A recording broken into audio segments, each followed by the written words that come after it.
in the US is terrifying. It really is terrifying. These Yes.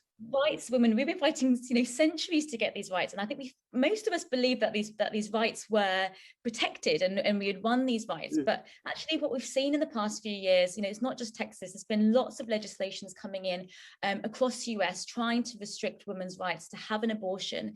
And I guess what's also really, really worrying is that the anti-abortion lobby in the US, which was definitely empowered by Trump, but has become in recent years more aggressive, more organized, and more well-funded.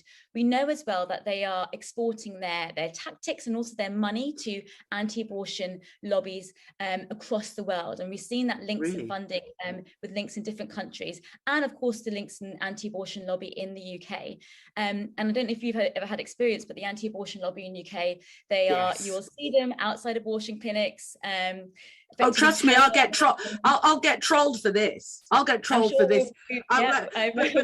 And for those people who want to start trolling me, let me just say, I would say my personal view, is pro-choice, and I believe everybody has a right to be anti-abortion, but for every right, right to speech, there's a responsibility.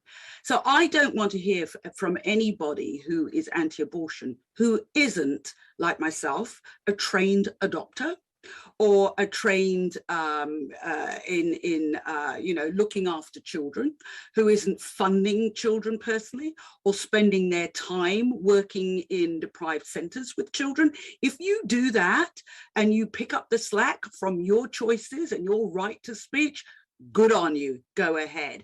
But all of these people who sit back and make decisions because it's their right to do it and do not want to, and then say lock them up and throw away the key when there is trauma and what have you. And that annoys me, that people are allowed to spout and have their right to spout their views and influence women, but aren't prepared to socially and personally do something to help women